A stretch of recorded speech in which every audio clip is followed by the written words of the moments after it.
Em Gálatas 6,7, fala que Deus não se deixa escarnecer. Amém, queridos? E fala que tudo que o homem plantar, o homem colherá. Tudo que você plantar, você vai colher. Amém, queridos? A lei da semeadura é esta. E o que eu quero falar nessas poucas palavras aqui é que você nunca deve dar as costas para Deus. Amém, queridos? Nunca dê as costas para Deus.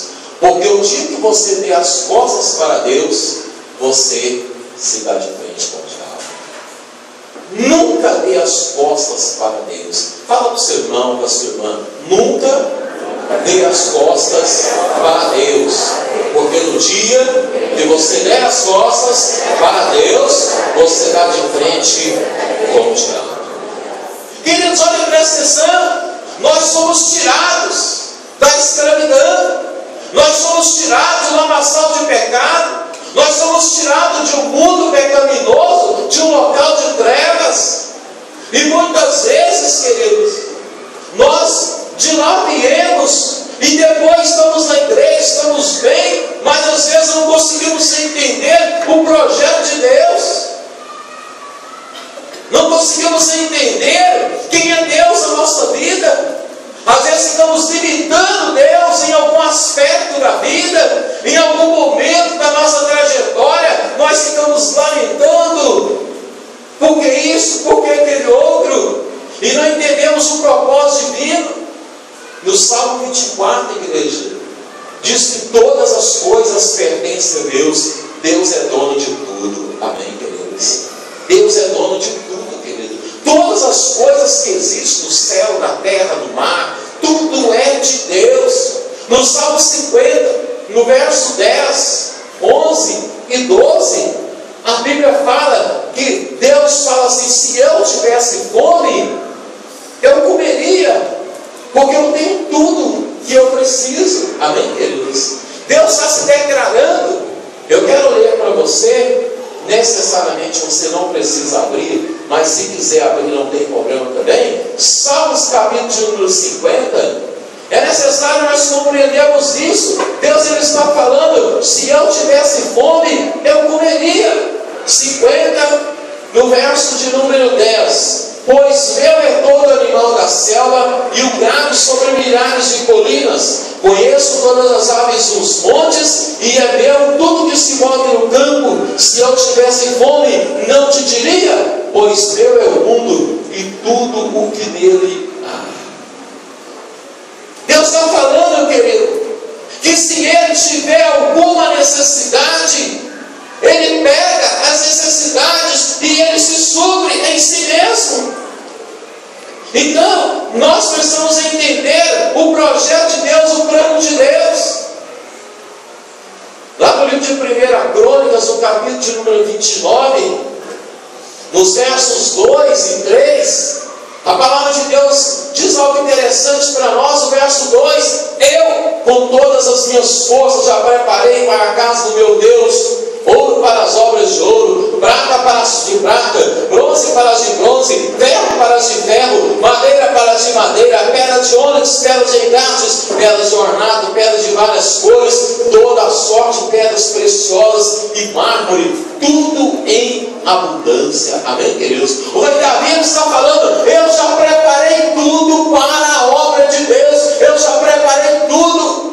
E o verso 3, ele relata dizendo: além disso, em minha devoção à casa de meu Deus, agora dou dos meus tesouros particulares o ouro, a prata, eu dou para a casa do meu Deus, afora tudo que preparei para o santuário. Amém, queridos?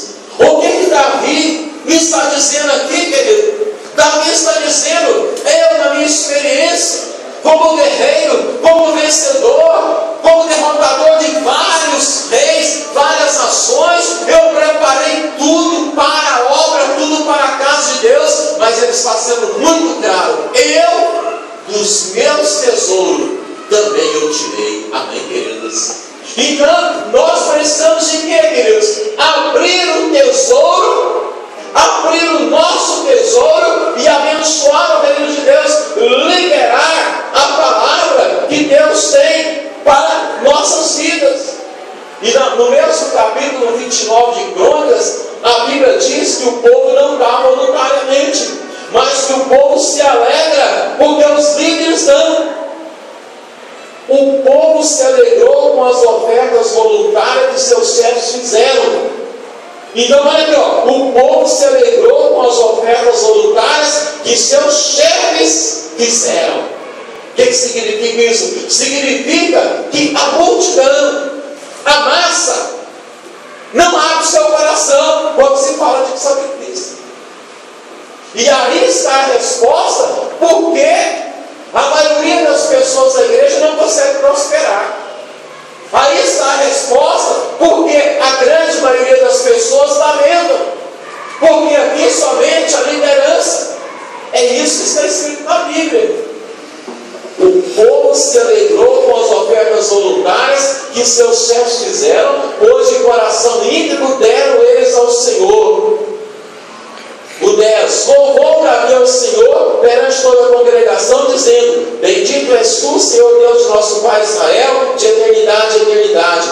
Tu és, Senhor, a magnificência e o poder, a honra, a vitória e a majestade, pois teu é tudo o que há nos céus e na terra. Teu és, Senhor, o reino, e tu exaltaste sobre todos os reinos. Riquezas e glória vem de ti, tu dominas sobre tudo, nas tuas mãos a força e poder para engrandecer e para dar força a tudo. Amém, queridos? E o verso 14 fala assim: mas quem sou eu e quem é o meu povo que pudéssemos dar voluntariamente essas coisas? Davi está falando: quem sou eu e quem é o meu povo para dar voluntariamente? O que acontece aqui, querido? Está acontecendo aqui, Davi, ele está assumindo a responsabilidade por Israel, pelo reino, e ele está falando: eu sei que a massa, que a multidão não dá voluntariamente, não dá porque assim, eu tenho 1000, então eu vou dar 500. Não dá. Porque a maioria das pessoas são ingratas para com Deus. E se o pastor não chegar, se o sacerdote não chegar e não alertar a igreja, as pessoas ficam sem dar 1 mês, 1 ano, 10 anos, 50 anos, morrem na miséria, morrem pedindo, morrem dependendo de cesta básica, morrem dependendo de um carro, de uma carona, mas nunca prosperam. Sabe por quê? Porque não abre o seu coração para Deus. Qual é a minha função aqui como sacerdote, como seu pastor? É alertar você pela necessidade, pelo amor à obra de Deus, de você fazer um sacrifício e abençoar o reino de Deus, não por necessidade. Amém, queridos? A igreja está bem, financeiramente está tudo no controle, tudo tranquilo. Você não tem que dar porque a igreja precisa, você tem que dar por